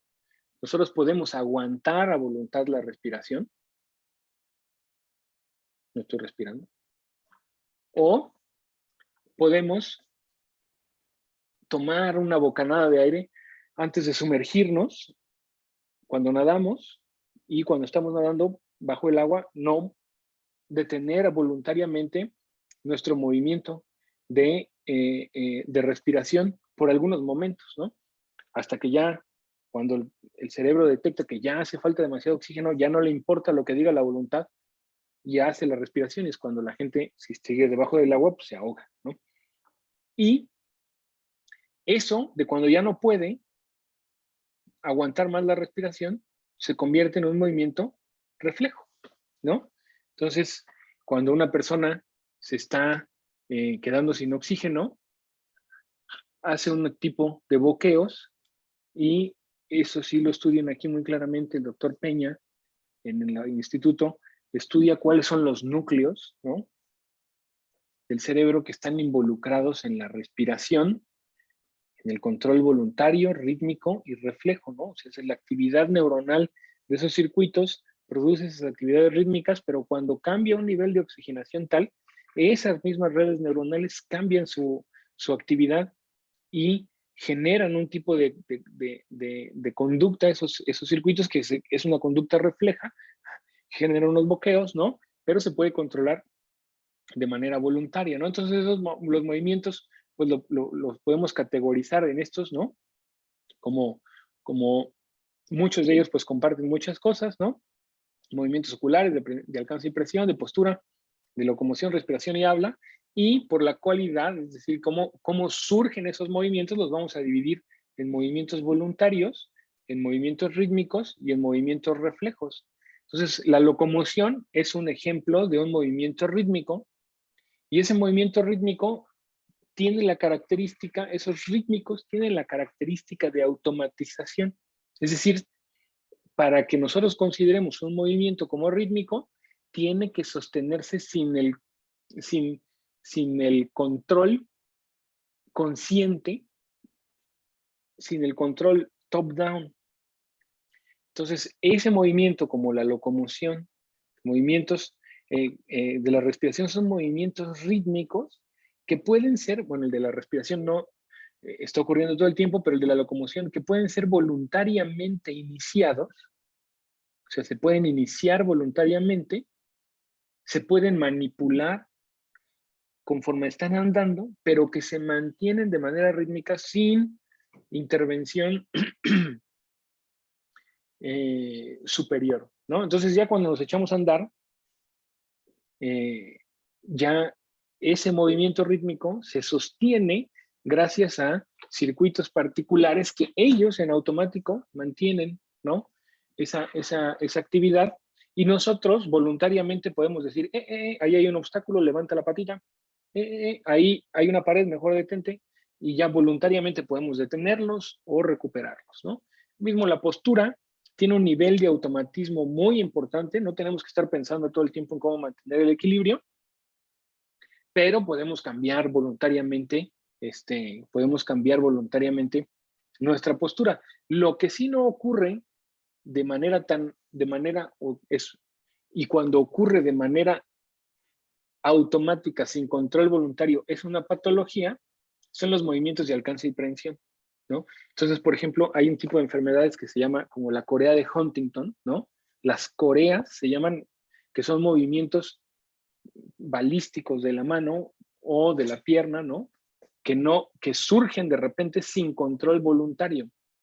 Entonces, los pacientes con Huntington que pierden las neuronas del estriado, entonces de repente están, en realidad ellos ya cuando la enfermedad está demasiado avanzada, pues ya no están todo el tiempo generando movimientos que no son voluntarios, pero los movimientos de alcance y presión en condiciones normales son en su gran mayoría controlados de manera voluntaria. Con el aprendizaje, por ejemplo, ahorita ustedes notan que yo cuando hablo muevo mucho las manos, ¿no? Entonces mucha gente habla mucho con las manos. Entonces, eso es muy automático, pero también puedo controlarlo, no hacerlo, y puedo inclusive aprender a no hablar con las manos, y si lo entreno mucho, a hablar no con las manos, automáticamente ya no voy a hablar con las manos, ¿no? Entonces, esa es otra parte importante de los movimientos, y es que son voluntarios, son rítmicos, son reflejos, y muchos de los movimientos y de las secuencias de movimientos, o en realidad prácticamente todos los movimientos que realicemos y que aprendamos, que tengan una calidad exitosa, terminarán transformándose en movimientos con una alta carga de automaticidad. Ese es el objetivo principal de nuestro sistema para el movimiento, ¿no? Entonces, vamos a ver en la siguiente diapositiva. Les muestro algo que ya habíamos visto, ¿no? No es necesario recuperarlo. Esto es simplemente porque hay un concepto fundamental que me interesa que nos quedemos hoy, ¿no? Además de estos tipos de movimientos, es que nuestros movimientos, en general, todos nuestros movimientos, son el resultado de algo que le llamamos una transformación sensoriomotora. Es el resultado de una transformación sensoriomotora. Ahora, el ejemplo más clásico y más sencillo de entender de la transformación sensoriomotora es este arco reflejo que ya habíamos revisado antes, ¿no? Entonces hay un tipo de mecanorreceptores, ¿no? Acopladitos a nuestra neurona ganglionar. Ahí está. Manda su información, llega a la médula. Aquí no estamos viendo el axoncito que estas son colaterales, recuerden, de su axón. No estamos viendo el axón que normalmente subiría a través del tracto. En este caso sería el tracto de gracilis, ¿no? Iría muy medial, subiría por el tracto de gracilis, pero aquí dejaría sus colaterales en una neurona motora, en la parte de la región ventral de la médula espinal, y volvería hacia el músculo para contraerlo. Entonces esa contracción de ese músculo es una transformación sensorial en motora. Es simplemente una transformación sensorial en motora. Ese es el ejemplo más sencillo, pero todos nuestros movimientos son el resultado de transformaciones sensoriomotoras, lo vamos a ver poco a poco, ¿no? Funcionan como planes motores que están basados en situaciones muy particulares. Ahorita vamos a ver en qué. Entonces, al igual que el sistema somatosensorial, el plan motor tiene una organización jerárquica. Cada vez que nosotros vamos a realizar movimientos voluntarios, existe una organización jerárquica. ¿Ok? ¿Y cómo es que podemos ver esa organización? O sea, ¿qué quiere decir la organización jerárquica? Al igual que en el plan motor, que en el sistema somatosensorial, tenemos primero unas neuronas que representan al cuerpo en su totalidad y después muy discretamente, ¿no? Neuronas que representan al cuerpo en regiones muy discretas, ¿no? Después, conforme avanzamos en las cortezas, empezamos a ver neuronas que representan cada vez partes más grandes del cuerpo y que inclusive pueden representar posiciones del cuerpo. Esa jerarquía, ¿no? De que esas otras neuronas están recibiendo información de regiones cada vez de más y más integradas. Entonces, para el sistema motor, también hay evidencia, ¿no? Que podemos observar de manera conductual muy simple, como en una organización jerárquica con respecto a los planes motores para los movimientos voluntarios. Este es un ejemplo que viene muy clásico en prácticamente todos los libros que encuentran de control motor, y es que esta organización jerárquica se refleja en algo, en un concepto que se conoce como la equivalencia motora. Quiere decir que tenemos un plan de movimiento general que está en algún lugar de nuestro cerebro. Aquí en esta diapositiva ya nos estaban metiendo un poco la idea de que ese plan está en las cortezas de planeación, hacia las regiones más frontales, ¿no? Está ese plan motor, ¿no? Y que ese plan motor en las regiones premotoras estaría siendo influenciado por regiones todavía más anteriores de planeación, ya cosas más repensadas, ¿no? Pero esa organización jerárquica de ese plan motor, entonces ese plan está así y se va a reflejar en que hay una equivalencia motora, de tal manera que si ustedes son diestros o son zurdos o zurdas, no importa lo que sea, si escriben con su manita derecha o su manita izquierda y tratan de escribir algo en el papel con su mano derecha, van a poder hacerlo con su mano derecha, que eso es lo que se ve aquí. Y aquí es un ejemplo para diestros, ¿no? Entonces van a escribirlo con su mano derecha. Ahora, no es que cuando nosotros aprendemos a escribir, ¿verdad? No es que, este es un ejemplo muy bonito, porque no es que cuando nosotros aprendemos a escribir, lo aprendemos a escribir solamente con nuestra mano derecha. De hecho, cuando estamos aprendiendo a escribir, aprendemos a escribir con la mano derecha o con la mano izquierda, dependiendo de nuestra lateralidad, pero aprendemos a escribir con un efector. No sé si ustedes se acuerdan, a mí ya se me está haciendo muy atrás, ¿no? Pero ustedes lo pueden tener mucho más fresco que yo, cuando les enseñaron a escribir y no les dijeron, ay, ahora te vas a poner a escribir con la mano, con la mano izquierda. No, nos enseñaron a escribir con una mano. Pero eso no quiere decir que nosotros no podamos realizar el movimiento con la otra. Entonces aquí nos dicen, que aquí dice, no sé qué digo aquí, dice able o dice ale, was, I, as, I saw, Ella. Bueno, algo escribieron ahí que no entiendo muy bien. Esto ya antes me acuerdo que lo entendía muy bien. Able was I. Able was I saw Ella. No sé qué diga lo de en medio. I saw Ella. Bueno, able was I when I saw Ella. Ahí está. ¿No? Bueno, lo escribieron ahí de esa manera y con su mano derecha, y luego cuando nosotros aprendimos a escribir, como decía Bárbara, todo está en la muñeca, ¿no? Ahí también es muy importante que cuando escribamos la muñeca tenga su movimiento libre, ¿no? Entonces ellos en este experimento lo que hicieron fue, le pusieron una muñequera a la persona de tal manera que no pudiera mover la muñeca y de todas maneras es capaz de escribir. O sea, en nuestro plan motor para escribir la letra O, obsérvese cómo mi muñeca se mueve, ¿no? Pero si no se mueve la muñeca, si yo fijo la muñeca, de todas maneras puedo escribir la letra O, pero ahora voy a utilizar todo el brazo. El objetivo que es escribir la letra O, lo voy a poder lograr. Es decir, la punta de la pluma, mi cerebro va a ser capaz de decir, yo lo que quiero es que la punta de la pluma describa este movimiento. Entonces, ¿cuál es la manera más eficiente y sencilla? Pues si muevo nada más la muñeca y no muevo el codo, ni muevo el hombro.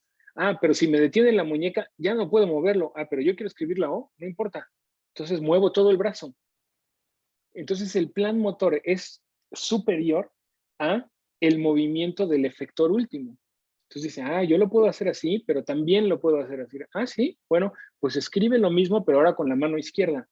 Y ahí, al hacer, como es un movimiento en espejo, pues van a ser unas coordenadas totalmente diferentes para la O. Ya se ve como mi mano es mucho más torpe, ¿no? Pero el ejemplo va tan adelante, va tan importante para mostrar que esa organización jerárquica, ¿no? Que existe un plan general que puede ser llevado a cabo con cualquier parte del cuerpo, que nos dice, pues puedes escribir con la mano izquierda y aquí es si la persona ahora tomó la pluma con los dientes. Entonces ahora ya ni siquiera va a estar usando las manos, sino que para escribir la O, dice, puedo utilizar la cara y va a mover el cuello, ¿no? Y los dientes, y vas a prender la pluma con los dientes y con el cuello va a ser capaz de escribir lo mismo. Y no nada más eso, ahora dicen, pues ahora sostén la pluma con el pie.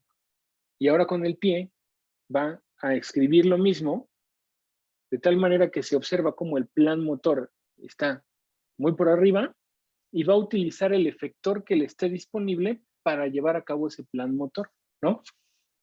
De manera muy importante, algo que nos muestra este ejemplo, yo lo he hecho, ustedes también pueden hacerlo, hagan la prueba en sus casas, ¿no? Es que la forma en que nosotros escribimos nuestra letra, ya ven que hay hasta personas, peritos en las fiscalías y cosas así, que cuando dicen, ay, tú escribiste aquí esta carta aceptando que eras tal cosa, de tu puño y letra, sí, pues nuestro plan motor ha sido entrenado de una manera tal que tenemos cada quien nuestra letra, ¿no? Entonces, aquí ven, por ejemplo, mis notas, ¿no? Entonces, aquí en mis notas, pues yo tengo una letra, ¿no? Esa es mi letra. Y si yo agarro un cuaderno de alguna de mis alumnas, ¿no? Que están aquí haciendo sus experimentos y cosas así, y yo veo su cuaderno, no voy a confundir esa hoja de papel de esa letra con la mía. Yo voy a decir, no, yo no escribo así. Yo puedo reconocer mi letra que refleja el plan motor, mi plan motor. Y lo que es muy interesante es que ese plan motor, que es en muchas ocasiones la marca de cómo escribimos nosotros, permea a todos los efectores. Entonces, no sé si alcancen a ver que aquí la letra es prácticamente la misma. Se ve como que, pues a lo mejor, si uno no viera que lo escribió con la mano derecha, la izquierda, lo que sea, podría pensar a lo mejor andaba un poco borracho o no sé. Pero obsérvese cómo la S, ¿no? Bueno, ahí so, ela.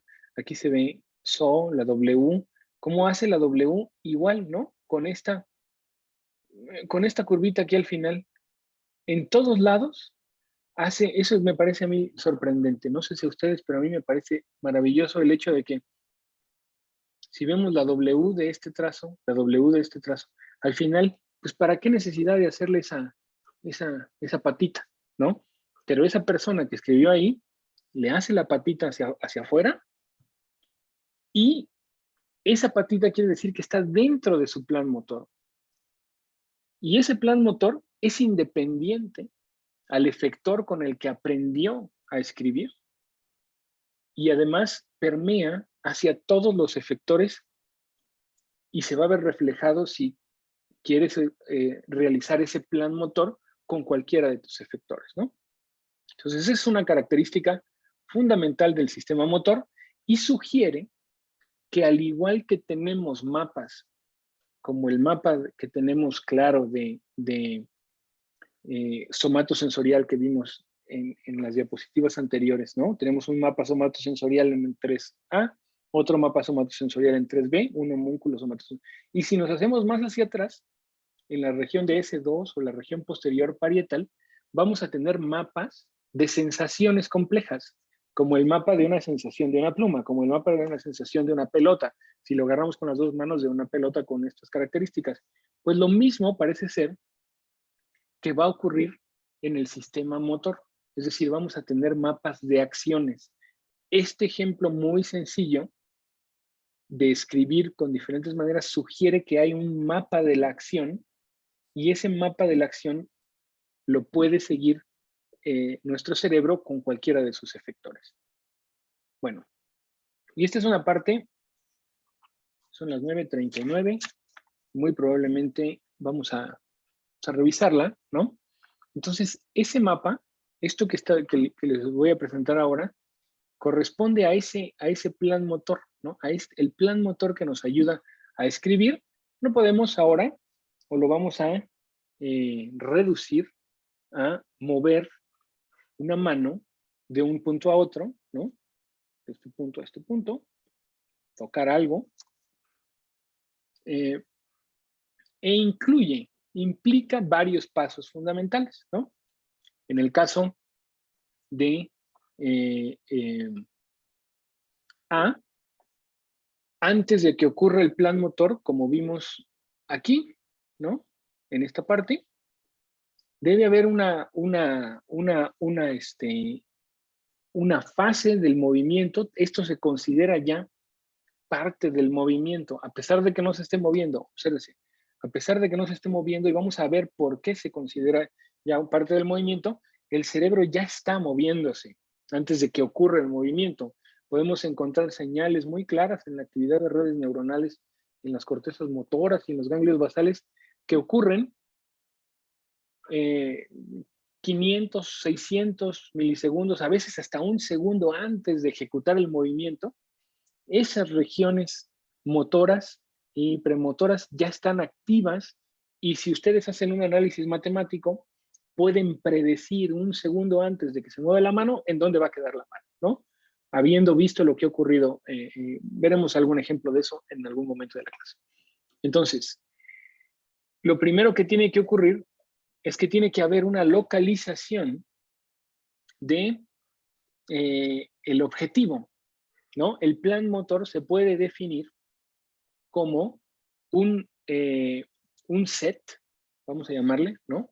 Un set de coordenadas que le podemos, es decir, cualquier movimiento que nosotros hagamos con nuestro cuerpo va a ser muy útil que lo podamos conceptualizar como un set de coordenadas egocéntricas, que eso es lo que nos muestran aquí, un set de coordenadas egocéntricas, yo. ¿Cuáles son las coordenadas egocéntricas? Quieren decir ego, ¿no? El ego, ¿qué es el ego? Ay, que tiene un ego muy grande, ¿no? O sea, es lo de nosotros mismos, egocéntrico, centradas en nosotros, y nos ponen aquí, nada más, véanse, como un par de ejes, ¿no?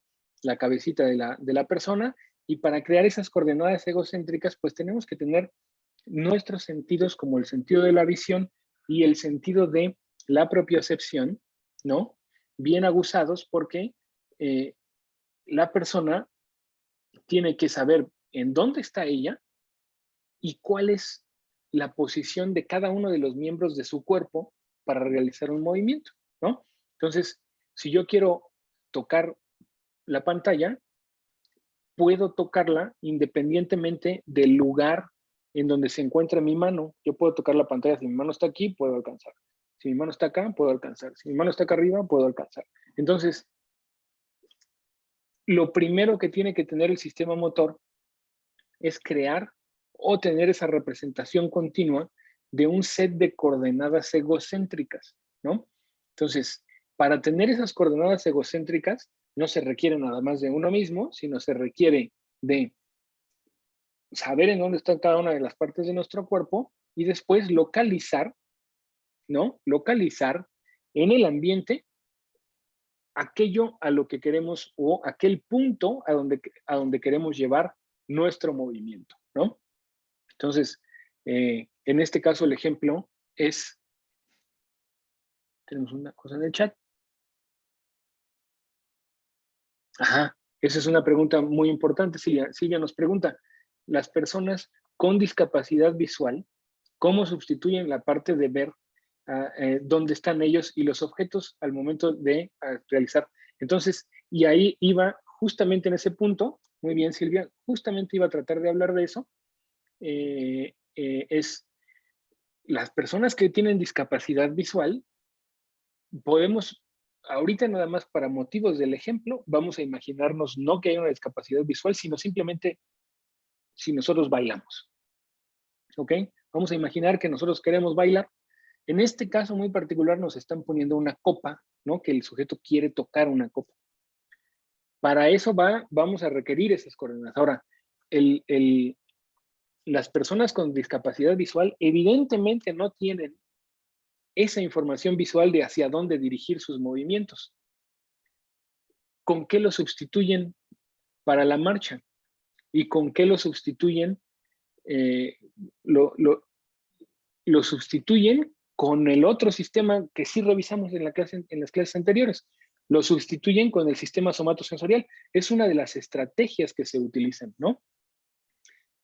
El sustituir, lo que no van a sustituir es el sistema somatosensorial, las coordenadas egocéntricas, ¿no? Las personas con discapacidad o nosotros mismos, cuando nos levantamos en la oscuridad de nuestra casa y queremos ir al baño, bueno, en nuestra casa ya no nos ocurre tanto porque ya nos conocemos todos los caminos de aquí hay juntillas, ¿no?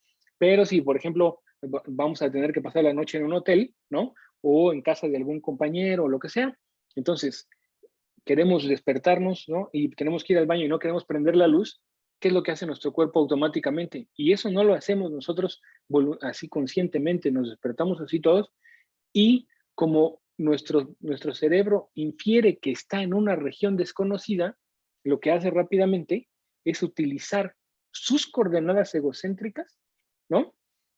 Y las utiliza como sensores. Y entonces así dirige sus movimientos, ¿no? Entonces podemos ver muy claramente que en las personas con discapacidad visual, cuando sirven una taza, utilizan mucho las coordenadas egocéntricas. Entonces, para responder directamente, pues lo sustituyen con el sistema que les queda. Y el que les queda es el sistema de la audición, ¿no? También el sistema de la audición es fundamental, no lo vimos, pero el sistema de la audición es fundamental para el movimiento. Vamos a ver algo de orientación de la cabeza. Con los estímulos auditivos tenemos mecanismos automatizados, ¿no? Para que nuestra cabeza gire en dirección a la presencia de un movimiento X o Y. Extremadamente complejos, pero nuestro cerebro hace eso, lo sustituye con las coordenadas egocéntricas de nuestra propiocepción y sustituye la visión hasta donde él puede con la información proveniente del tacto, ¿no? Y de la temperatura, ¿no? Entonces, pues definitivamente la tienen muy difícil, pero sustituyen esas coordenadas de información somatosensorial con pues con lo que les queda, ¿no? Entonces, generamos, no sé si con eso quedó un poco clara la pregunta, era una pregunta muy importante, ¿verdad? Porque es, pues, o sea, aquí estamos poniendo un ejemplo de información visual, pero no nos movemos únicamente en función a información visual. Lo que sí nos movemos, lo que sí nos movemos y lo que sí no nos vamos a poder quitar de encima, lo que sí no nos vamos a poder quitar de encima, es decir, podríamos perder la visión y podríamos perder la audición y generar aún así movimientos muy finos, gráciles. Gráciles quiere decir graciosos, ¿no? Como el núcleo de gracilis, ¿no? Graciosos, ¿no? Movimientos finos y bien estereotipados, perfectos. Pero sin nuestro sistema somatosensorial no podríamos hacerlo. Es decir, no podemos movernos adecuadamente si no sabemos dónde está nuestra mano. Eso sí no lo podríamos hacer y eso es lo que vimos en las diapositivas anteriores, ¿no? Entonces, primero necesitamos ese set. Vamos a dejarlo hoy. Voy a detener aquí la presentación. Esta parte que les estoy mencionando ahora, ups, ya dejé de compartir. Ya dejé de compartir, ¿sí? Entonces, voy a detener la grabación.